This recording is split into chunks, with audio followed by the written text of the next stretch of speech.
After I wrote my blog post on data collecting using labels, someone suggested that I do a short video kind of explaining exactly how I use the labels. So here we are. Here is your tutorial. The first thing I do is I get a cardstock. I just use cardstock. You can use regular paper if you like. And then I just put the child's name. I put the year of the school year, and then I put the objectives. These are obviously not how my objectives are written on the IEP, but this is just kind of a shorthand that I think hopefully any speech pathologist can look at this and say, oh, okay, this was this child's objectives. Okay, so that's the first thing I do.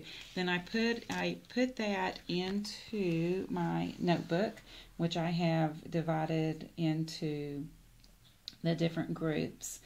In here will also go their attendance and let me see what else. Oh, I usually put sticker charts, but since I'm doing the speech slides and language ladders this year, I won't have that.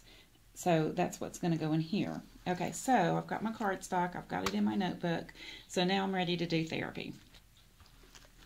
Okay, so I've got my labels. Let me move this out of the way.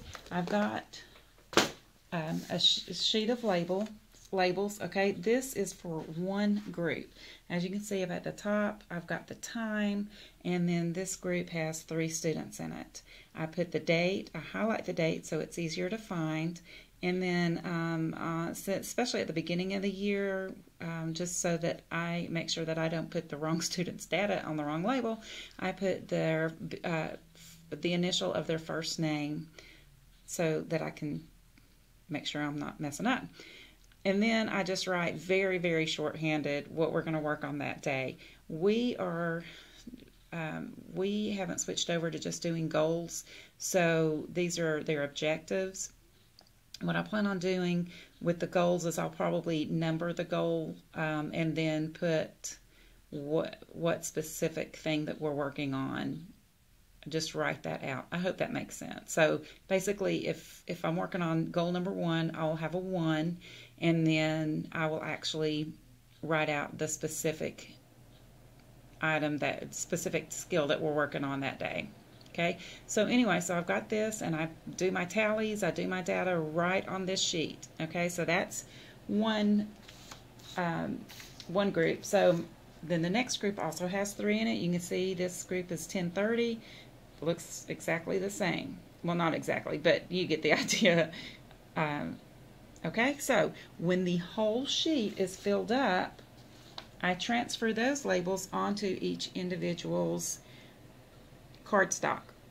So this is this person's from last year, and you can see, you know, whatever I did with the student that day is on here. You can see on 10/31 I was absent that day, so there is no question as to if I saw the child that day or if I didn't, why.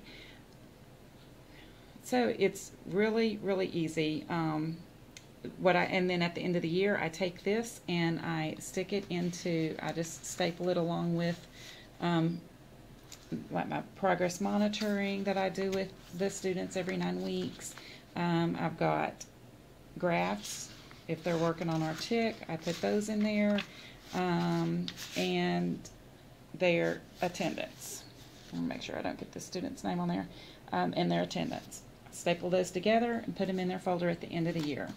So I hope this helped you out some with using labels. If you have any questions, please feel free to email me at tnslp29@gmail.com, or just leave a message at the end of this blog post and I will be happy to get back with you.